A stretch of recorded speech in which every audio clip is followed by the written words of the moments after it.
Pessoal, boa noite. Agradecer aqui a casa por estar recebendo a 72ª Semana do Livro Espírita de Franca. O Idefran, que é o responsável pela promoção da Semana do Livro, modificou um pouco o formato pós-pandemia. Então, a partir desse ano, nós estamos fazendo a Semana do Livro Espírita nas casas espíritas. Vamos fazer um rodízio todo ano, mudar as casas espíritas, que é um formato que foi muito bem aceito, né? E é uma forma de aproximar também o livro espírita das casas espíritas, né? Lembrando a todos os amigos que lá no Idefran, até amanhã, nós temos promoções dos livros, né? Com preços muito acessíveis, descontos muito importantes. Então, quem tiver interesse ainda pode procurar até amanhã lá na loja, na livraria, que nós temos as promoções. Semana do Livro Espírita de Franca é uma das mais antigas do Brasil, é a segunda mais antiga. Nós só não promovemos a Semana do Livro Espírita, Franca não promoveu, no ano da pandemia. Depois nós fizemos palestras online, o ano passado palestras presenciais e online, e esse ano todas as palestras foram presenciais. E o Felipe me escalou para falar aqui hoje para vocês, né? Finalizando a semana, então é uma alegria muito grande, com gratidão que a gente está aqui. E o tema que nós escolhemos para falar para vocês hoje é razão de viver, né? Nós sabemos que aqui na Terra nós estamos com um propósito maior de espíritos imortais. E eu gostaria de contar uma historinha para vocês de um grande personagem do século XX e da sua obra. Em 1905, nascia na Áustria, em Viena, Viktor Frankl. Viktor Frankl, desde muito cedo, era uma inteligência brilhante. E já aos 15, 16 anos, ele mantinha contato com Freud, que é o pai da psicanálise, né? Que revolucionou a estrutura social, mental também, dos tratamentos mentais, essa compreensão da psique, né? Então, Viktor Frankl já tinha, desde muito novo, uma relação próxima e um interesse muito grande pelas questões da mente, do ser humano. E ele, com toda essa capacidade, já começou então, nos primeiros anos do seu curso de formação como neuropsiquiatra, começou a estudar a questão da condição humana. E aí acontece de que vem a Segunda Guerra Mundial. Viktor Frankl, nascido na Áustria, em Viena, era judeu e foi perseguido pelos nazistas, levado ao campo de concentração. E nós sabemos que os campos de concentração foram talvez o ápice da miséria humana, né? Da violência produzida pelo ser humano. No final da guerra, em 1945, existiam mais de 750 mil pessoas prisioneiras em campos de concentração. Sofrimentos horrorosos, terríveis. Dizem os pesquisadores, os historiadores, que a crueldade atingiu níveis jamais vistos até então, porque por simples diversão, por exemplo, os nazistas deixavam os prisioneiros dos campos de concentração no gelo, muito frio, e eles quase iam a óbito e congelavam as extremidades. E eles quebravam o nariz das pessoas, enfim, era uma coisa horrorosa. Então, o ápice, talvez, da crueldade humana naquele instante, né? Viktor Frankl foi separado da família quando eles foram feitos prisioneiros, quando ele foi levado para o campo de concentração. Sua mulher grávida vai para um outro campo de concentração, toda a família é separada. Então ele vai enfrentar esses anos ali de cárcere no pior ambiente possível, numa situação em que vamos dizer assim, a alma humana é levada aos extremos da sua resignação. E as pessoas se desesperavam. Ele via que aqueles que estavam ali com ele iam perdendo a vontade de lutar, iam perdendo toda a sua dignidade humana. Então era um sofrimento tão grande que as pessoas preferiam muitas vezes até a morte, né? Sabemos que foram inúmeros seres humanos executados de maneira cruel nas câmaras de gás, enfim, toda aquela tragédia que foi. E ele, como um estudioso da personalidade humana, ele começa então a verificar a necessidade de incentivar aqueles que estavam com ele naquele cárcere tão triste, de tanto sofrimento, de tanta dor. Então ele começa a incentivar. Ele começa a incentivar no sentido de que as pessoas precisam ter um objetivo, precisam ter ali algo em que se apegar quando o sofrimento atinge níveis tão drásticos e tão intensos. E ele começa então a incentivar vamos dizer assim, aqueles colegas de sofrimento, a falar: o que você quer fazer da sua vida? Qual que é a sua aspiração? O que você precisa para se manter vivo, lutando? Não podemos desistir. Então eu queria reencontrar a minha família, o outro eu queria continuar o meu estudo. E ele incentivava então aquelas pessoas para que aqueles objetivos fossem o sentido que eles tivessem para se deixar viver, lutar e encontrar ali uma razão, não é? Uma razão de viver, um objetivo e dar sentido à sua vida, apesar daquela situação tão drástica, de sofrimento tão intenso. Ele próprio, então, elege como o objetivo e o sentido da sua vida o reencontro com a família. Buscar reunir a família de novo.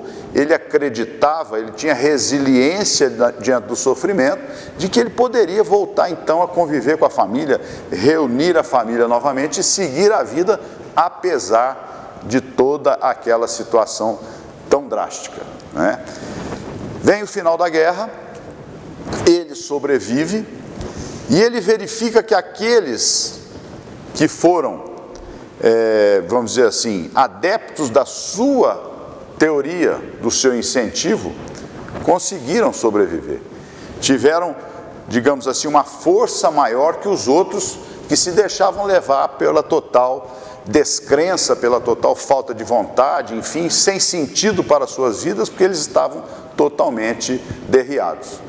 E aí, a partir dessa experiência dramática, aquele ser humano singular, de extrema capacidade, sai do campo de concentração, verifica que muitos da sua família haviam perecido, não haviam conseguido sobreviver, e ele então inicia o seu trabalho, iniciando ali, fundando então a terceira escola de psicologia austríaca, que é a logosofia. Ele então traz para a humanidade uma teoria de encarar a vida, uma terapia para que a gente possa resolver as nossas questões íntimas, psicológicas profundas, baseada no sentido de viver. E ele lança então o livro Em Busca de Sentido.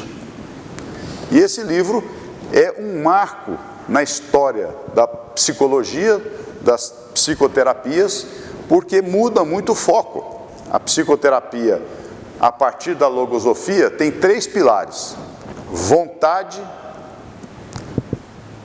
liberdade e sentido. Mais ou menos nesses termos, porque senão, se a gente fosse falar disso, não é da nossa formação, mas é mais ou menos esse o sentido. Por que eu trouxe essa história para a gente aqui hoje? Porque nós sabemos, enquanto espíritas, que nós somos aqui viajeiros do universo. Nós temos um propósito aqui na nossa vida. E esse propósito transcende totalmente as questões menores da vida. Sabemos, por orientação e informação dos amigos espirituais, dos mentores, nas obras de André Luiz, isso é muito bem explicitado, como repórter do além, que é o nosso querido André Luiz, pela mediunidade do Chico, que nós temos, quando estamos próximos de uma reencarnação, de retornar à nossa vida na Terra, nós temos então um planejamento reencarnatório que é elaborado de acordo com as nossas necessidades. Então nós temos várias questões que temos que tratar para que a gente consiga seguir o nosso caminho evolutivo. E aí o que acontece? É feito esse planejamento reencarnatório, com o auxílio daqueles amigos espirituais que têm mais experiência, que já caminharam mais na estrada da evolução, e nós voltamos para a matéria.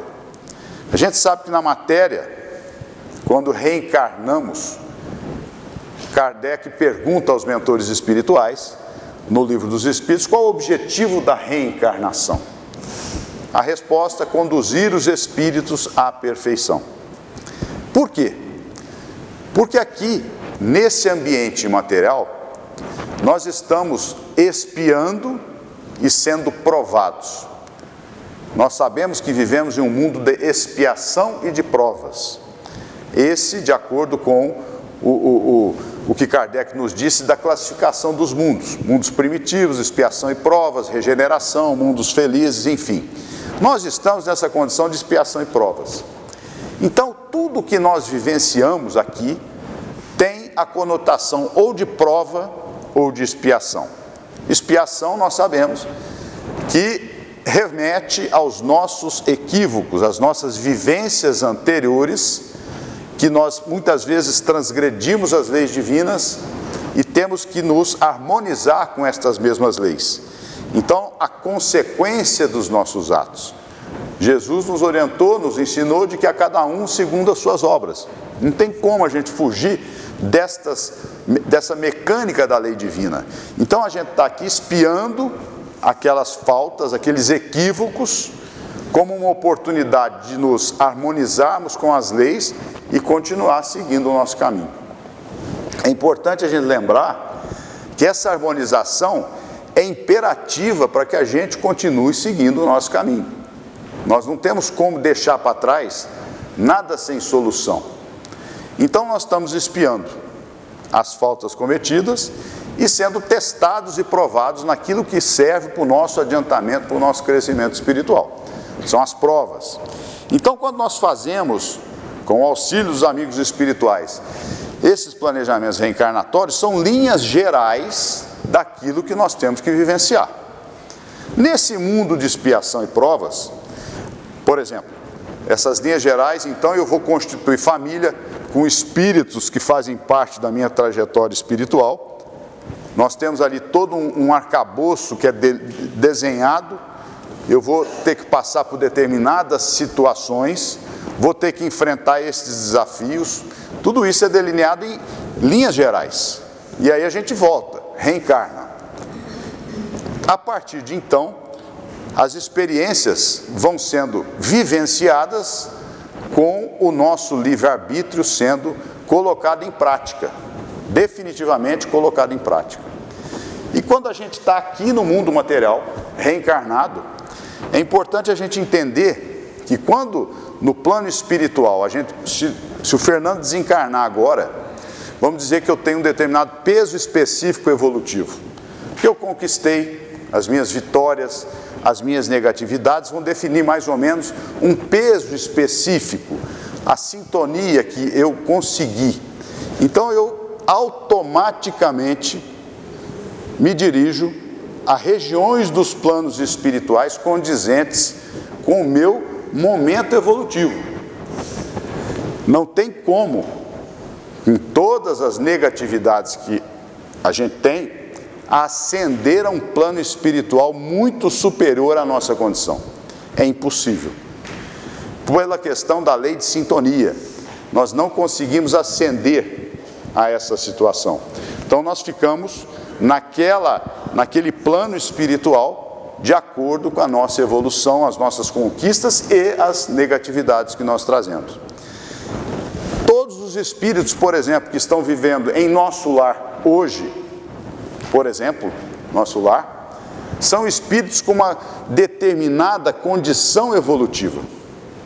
Não são espíritos como um Francisco de Assis, espíritos tremendamente evoluídos, mas também não são espíritos ainda que se encontram na retaguarda da evolução. Tem mais ou menos o mesmo diapasão evolutivo, vibratório e de sintonia. Se eu estou em nosso lar e reencarno na Terra, nesse ambiente, nós estamos todos juntos e misturados. Todas as classes, todos os momentos evolutivos dos espíritos que compõem a família do planeta Terra. Nós estamos aqui no jogo. Quando a gente está no plano espiritual, nessas moradas que a gente tem condição de discernimento, de estudo, de trabalho, ali nós estamos nos preparando. Então é treino, nós estamos trabalhando, estamos evoluindo, mas nós vamos colocar em prática no jogo, que é aqui embaixo. Então é treino, jogo é jogo, já dizia o grande sábio Tele Santana, né? Então veja só, aqui nós estamos nessa condição. Então, se eu faço uma programação, que eu tenho que passar por determinadas situações, que vão impactar, que vão me fazer sair da zona de conforto, e sair de zona de conforto, geralmente são processos dolorosos, que ninguém gosta de ser cutucado para frente. A vida nos cutuca mesmo. Ela faz com que a gente dê aqueles passos a partir das experiências. A partir dessas situações, nós vamos, então, crescendo enquanto espíritos imortais. Vamos nos tornando mais próximos da nossa destinação, que é o retorno à casa de Deus. A condição de espírito puro, de acordo com o Livro dos Espíritos, nosso exemplo, Jesus, é o modelo e guia que nós temos que procurar imitar, seguir, e é aonde nós vamos, daqui a alguns milhões, sabe-se lá quantas reencarnações na matéria, atingir a condição do Cristo. Então, essa é a proposta da reencarnação. Fazer com que a gente tenha esses passos maiores nessa estrada da evolução. E aí nós vamos nos aproximando dessa condição de espíritos mais evoluídos até atingir a perfeição. Nesse ambiente de expiação e provas, com todas essas nuances, né, com essa programação que a gente faz, que nós vamos enfrentar desafios, enfrentar dores, vamos ser provados, por exemplo, né, na situação da abastança material, que é um tremenda de uma prova para todos nós, é tudo muito sério. Se a gente não vivenciar tudo aqui, de acordo com o código de conduta que o Cristo nos trouxe, nós vamos errar, nós vamos falir na experiência, perdemos a oportunidade de crescimento espiritual. Então, tudo isso vai fazer com que a gente tenha que colocar o livre-arbítrio à prova todas as horas, 7 dias por semana, 24 horas, nós temos que pôr o nosso livre-arbítrio para funcionar. Nós temos o código de conduta. E o sentido da vida, que Viktor Frankl tão bem trouxe como uma proposta de bem-estar mental, emocional, social, passa por a gente ter um objetivo sério, uma situação que a gente se apegue. A logosofia, essa teoria psicológica, esse arcabouço da teoria psicológica que ele nos traz, ele fala que nós devemos nos aproximar, nos conscientizar da nossa condição espiritual, a ponto de nós, com um objetivo, fazendo uso da nossa liberdade, dando sentido à nossa vida, a gente se esqueça da gente. Então é uma forma da gente estar trabalhando numa causa, em benefício de alguém, em benefício da sociedade, e a gente quase que não se preocupa com a nossa própria essência. E Emmanuel, pela mediunidade de Chico Xavier, diz que o seguinte: para que a gente mantenha, né, o equilíbrio, para que a gente esteja sempre, vigiar e orar, sempre deve ser com as mãos trabalhando no bem. Então, vigiar e orar, na visão de Emmanuel, é exatamente isso, que a gente possa estar com as mãos ocupadas no bem. Então, essa proposta de dar sentido à nossa vida passa por isso. Passa por a gente entender que os desafios da vida fazem parte desse planejamento reencarnatório e que tudo tem um objetivo maior. Tudo tem uma destinação superior. Por isso que a gente não pode se apegar tanto a essas questões. Quando a gente dá um sentido maior na nossa vida, aquelas situações de dor, de sofrimento, elas se tornam mais leves. Nós temos, enquanto espíritas, cristãos, porque Jesus veio falar do quê? Da vida eterna. Meu reino não é deste mundo, né? Aqueles que vivenciarem as experiências aqui de maneira seguindo o Evangelho, procurando ser melhores hoje do que ontem e assim sucessivamente, eles vão ter as recompensas na vida eterna.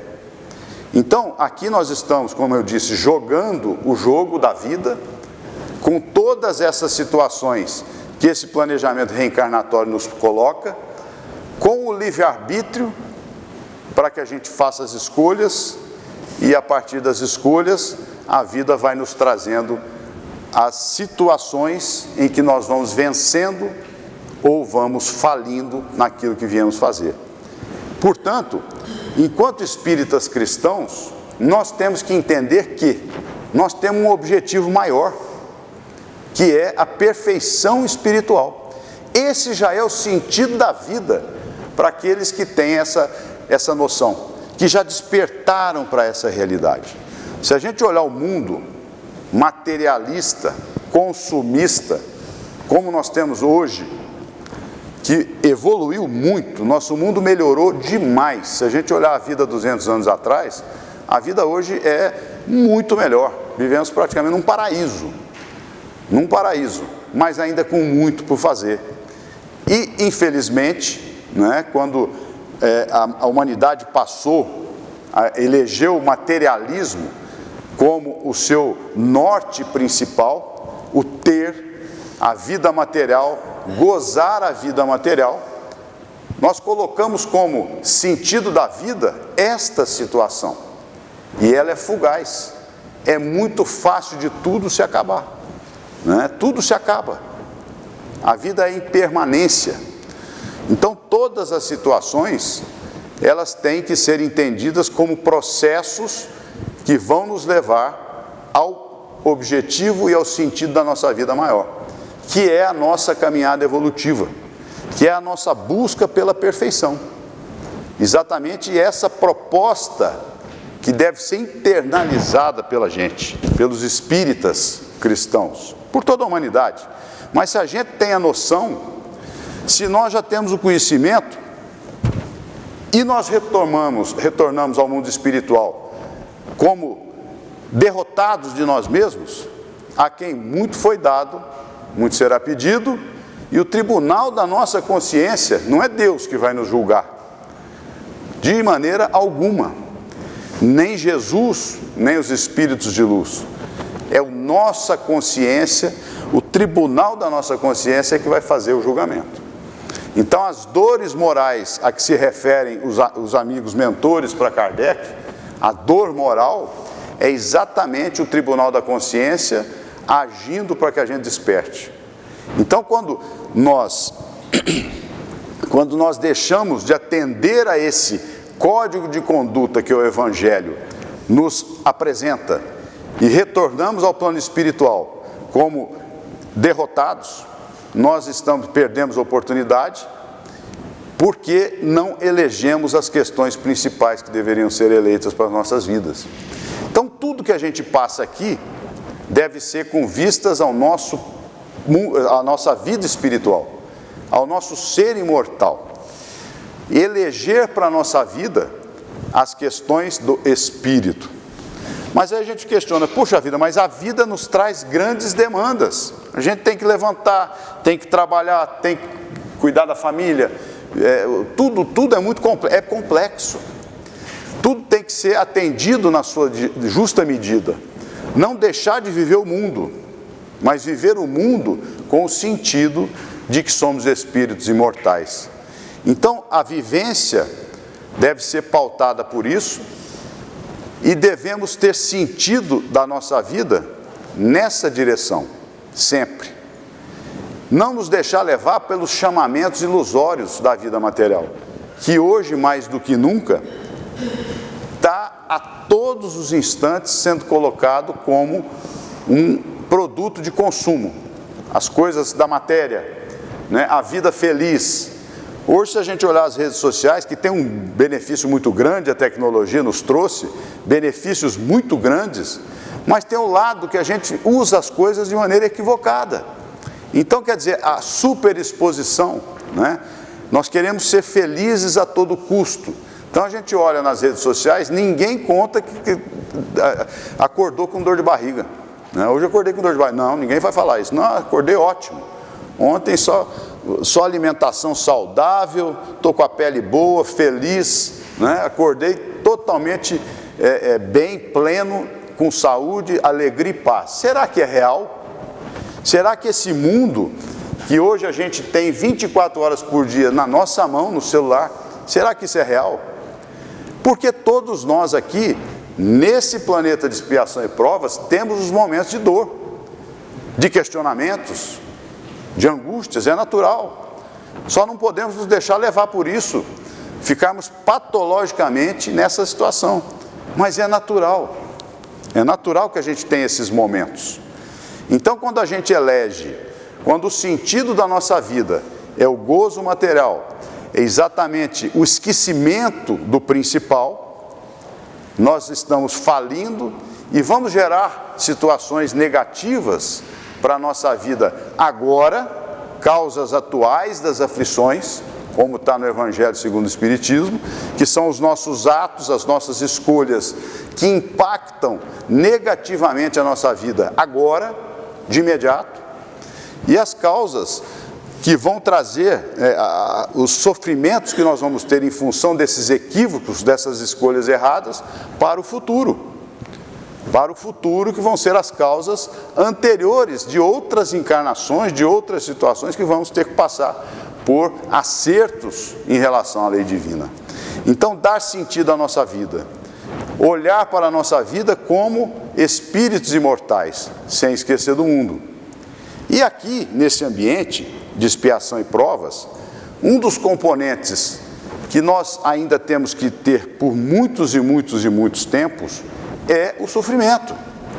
Sofrimento, na maior parte das vezes, quando ele nos atinge sem que tenhamos causado aquele sofrimento por uma ação, por uma escolha, ele é o remédio amargo, mas necessário, que Deus coloca para a nossa cura integral.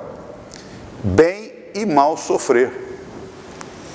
Bem e mal sofrer é algo que a gente tem que prestar muita atenção, porque somos todos convidados a passar por esses períodos em que necessitamos do remédio. Remédio da dor, do sofrimento. Ah, mas a vida é só sofrimento? Não. Porque depende de como nós encaramos os desafios do sofrimento, dos questionamentos, das perdas, Tudo isso, se bem vivenciado, bem vivido, vai nos trazer ganhos espirituais.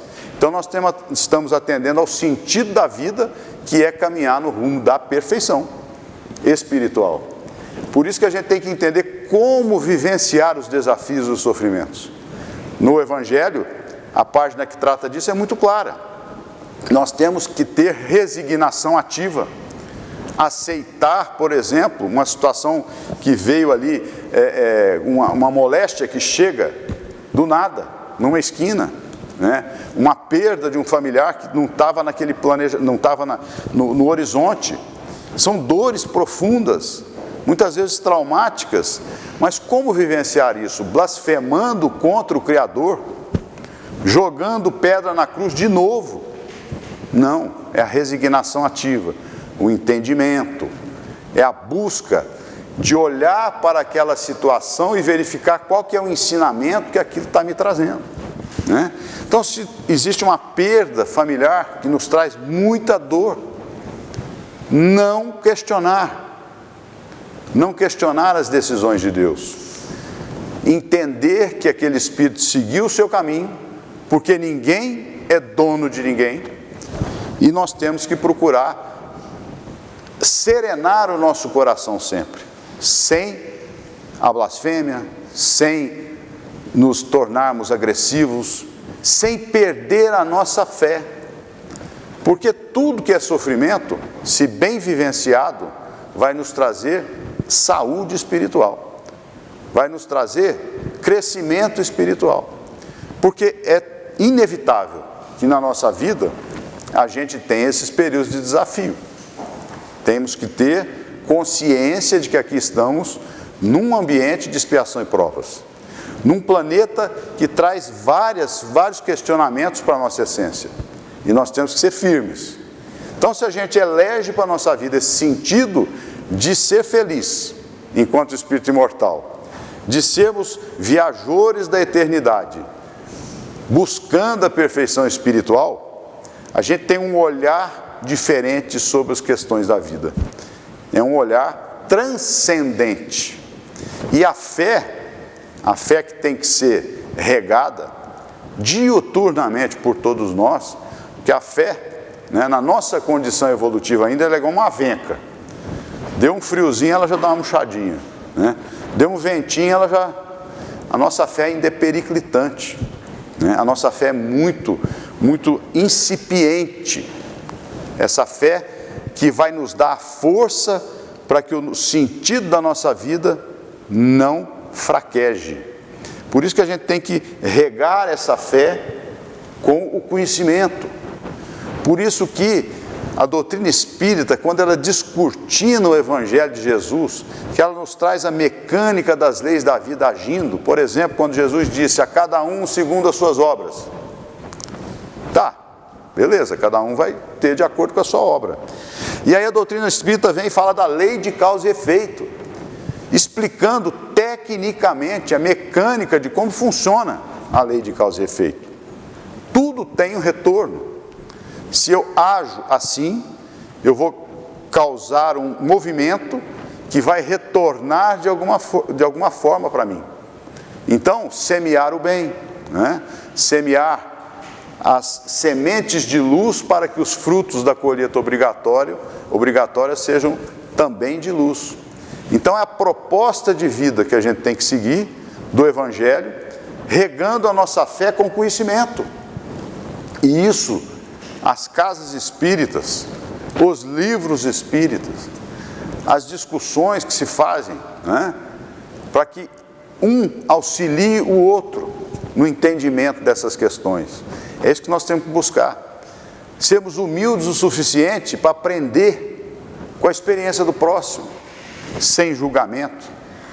Porque julgar já nos coloca em uma situação distante daquilo que nós poderíamos absorver pela experiência do meu semelhante. Então, a vida é assim, é apoio mútuo, busca de conhecimento, busca de que a nossa fé seja forte a partir desse conhecimento, dando sentido à nossa vida, dando um norte. Porque se a gente eleger só as questões da vida diária como sentido da nossa vida, já é muito bom. Vamos dizer o seguinte, eu tenho 5 filhos, e o sentido da minha vida é dar para todos eles um estudo de boa qualidade, que eles sejam encaminhados na vida, enfim, é um sentido que tem que ser olhado com muito carinho. Mas a par disso, não deixar de olhar para o sentido principal da vida, que é a evolução espiritual, que é a busca pela perfeição. Então a razão de viver, qual que é a nossa razão de viver? Por que nós estamos aqui? Nessa busca, nessa oportunidade que Deus nos dá, nessa bênção que é a reencarnação. Porque nós sabemos que para reencarnar a fila é grande, como os mentores espirituais nos alertam. Então, quando a gente está aqui, né, quando nós estamos aqui no ambiente da matéria, com esta oportunidade, não percamos jamais a chance de dar um passo na estrada da evolução. E se nós elegemos esses objetivos espirituais como sentido da nossa vida, nós estamos fazendo a profilaxia dessas questões que têm sido tão tristes no nosso mundo de hoje. A moléstia do nosso tempo, a moléstia que mais cresce no nosso meio é a depressão, segundo os especialistas.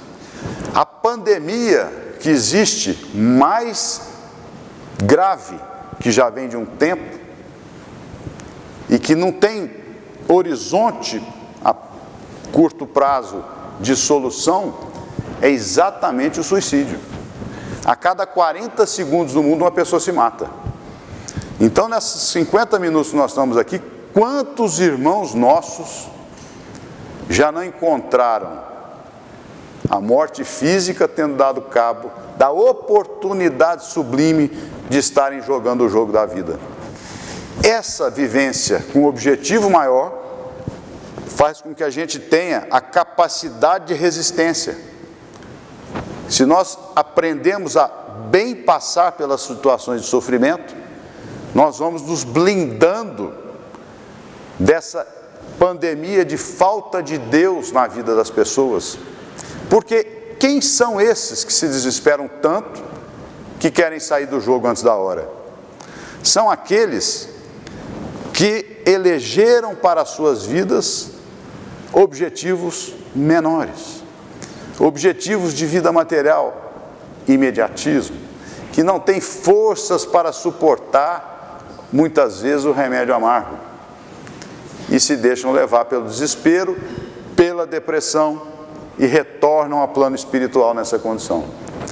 Retornam ao plano espiritual em situações que vão ser de muito sofrimento, que vão demandar tempos e tempos, às vezes mais de uma reencarnação, uma outra oportunidade, que é difícil, para que eles possam se harmonizar com as leis divinas.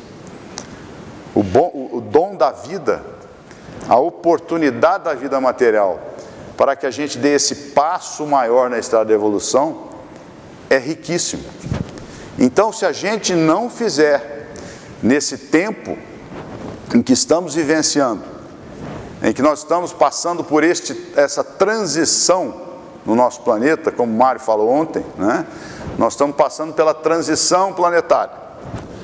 Essa transição planetária vai nos colocar no caminho do planeta de regeneração.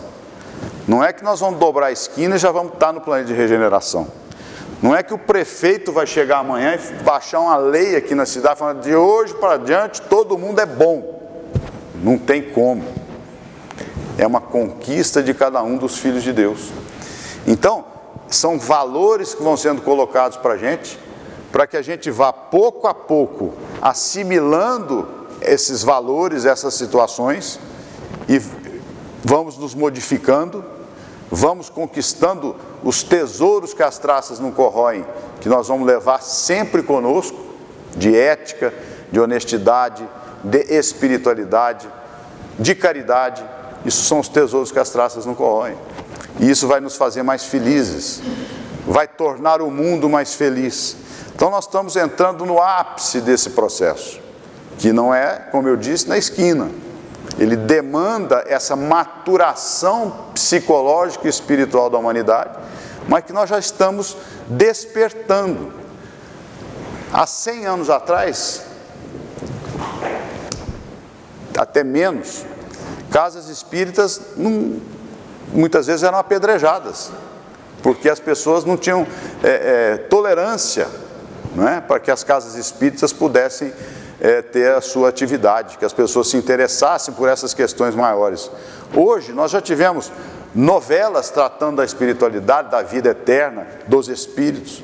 Se a gente olhar na internet, nós temos uma gama imensa de temas tratando de espiritualidade.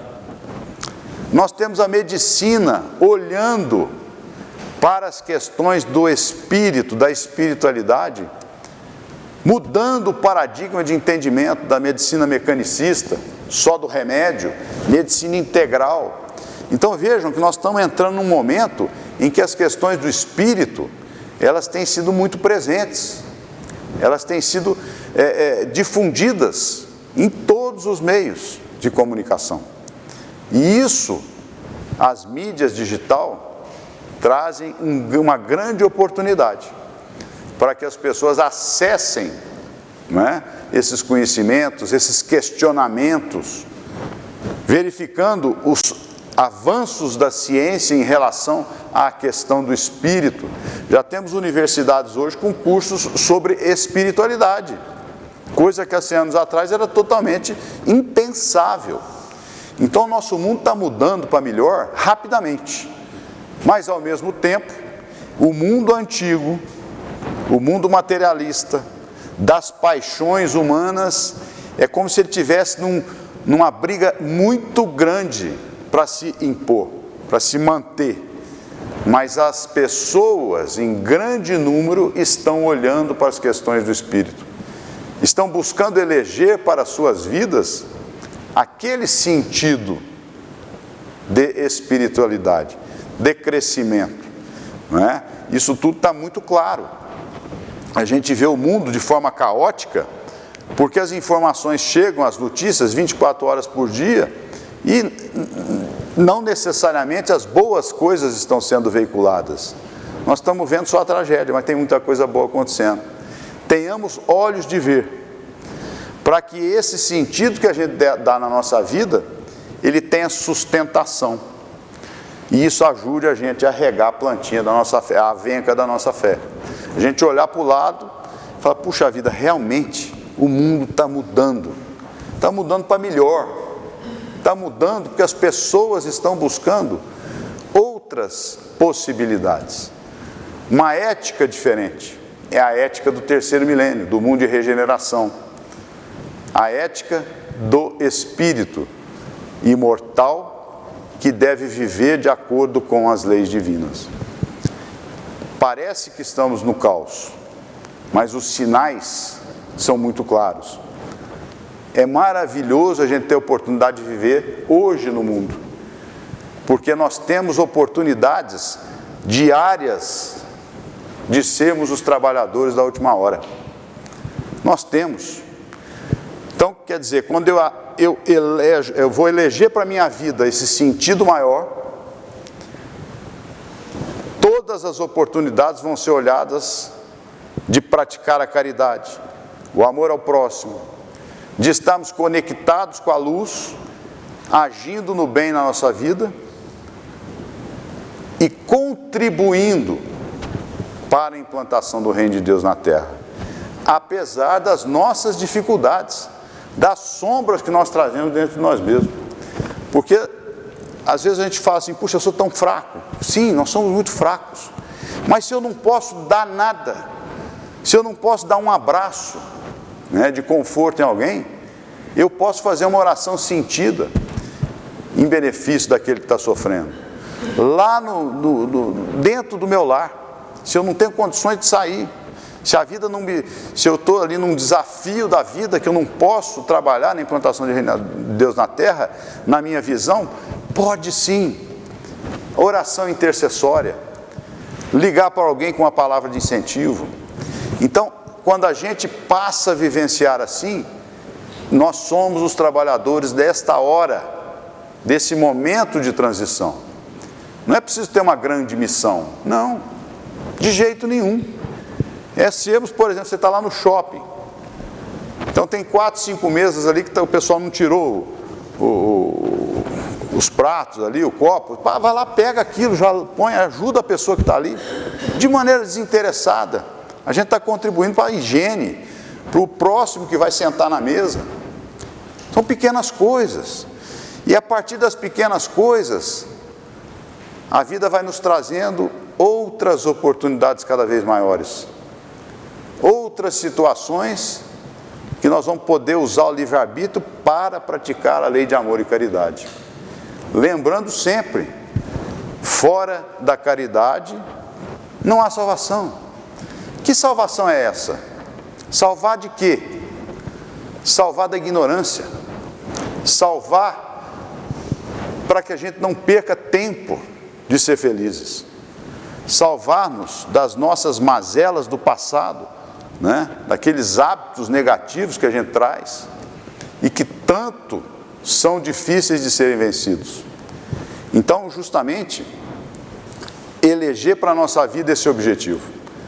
E a partir disso, com firmeza, lembra que eu falei que na logosofia do nosso querido Viktor Frankl, liberdade, vontade e sentido.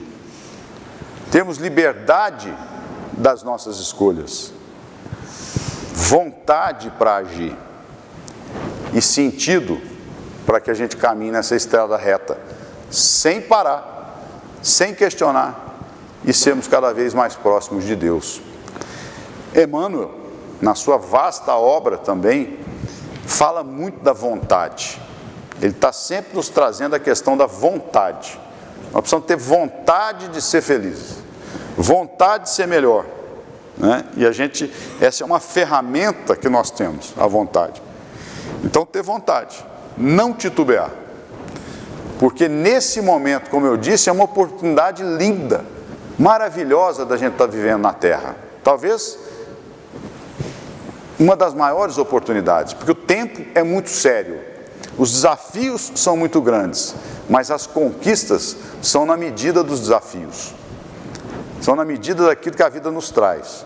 Se a gente consegue vencer, vivenciar bem os períodos de sofrimento, se a gente não se deixa levar pelo desespero, pela blasfêmia contra Deus, nós vamos sendo cada vez mais próximos dessa condição.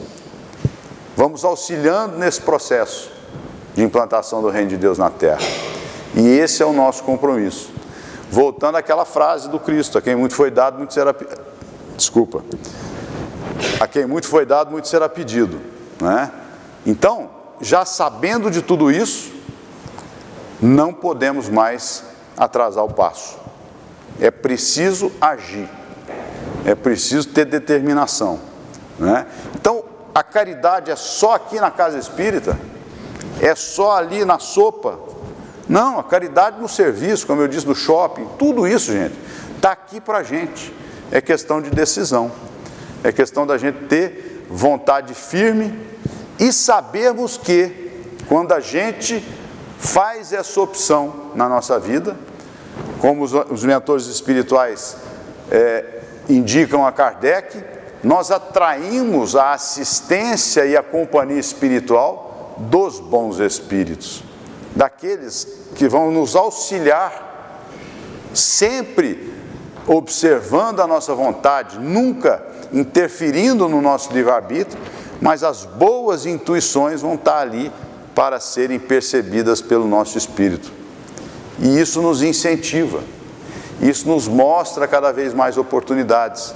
Então, quando a gente decide, a gente traz essa companhia espiritual positiva, a gente traz esses espíritos que vão nos ajudar.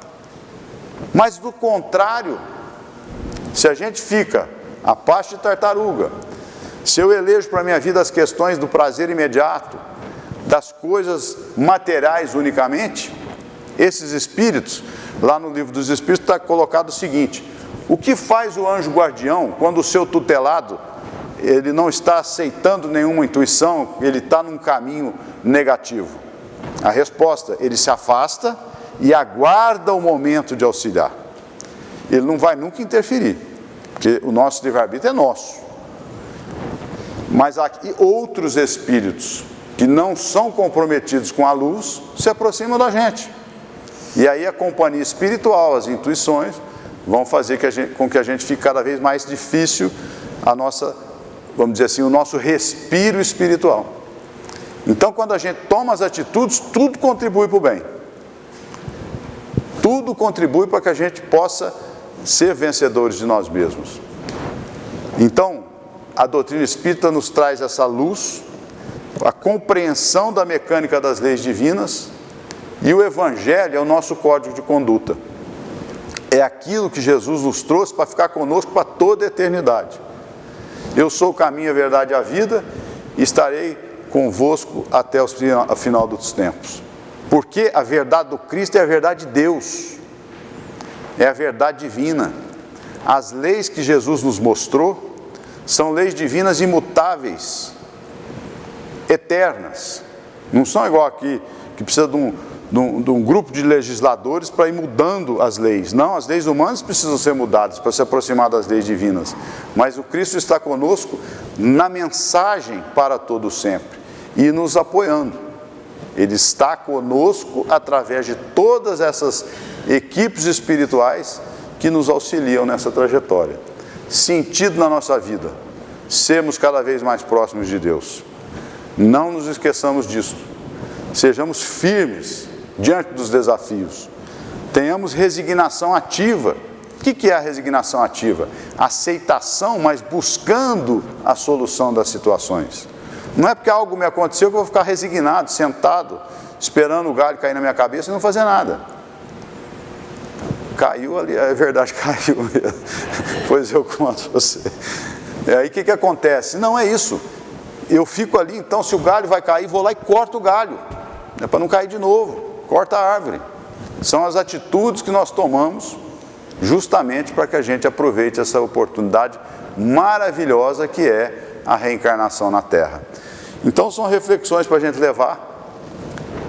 Espero que todos nós possamos seguir em paz, bem dispostos, confiantes, conscientes das nossas responsabilidades e agradecidos a Deus pela bênção da vida, por tudo que ela nos traz, pelo convívio da família, dos amigos, pelo nosso trabalho, pelas alegrias, pelas tristezas, pelas perdas, agradecer também os momentos de dor, agradecer tudo que nós temos, porque isso nos faz cada vez mais próximos de Deus, conquistando os tesouros que as traças não corroem e que nós vamos levar para a eternidade. Então que nós possamos seguir em paz, bem dispostos, que Deus nos abençoe de sempre. Obrigado.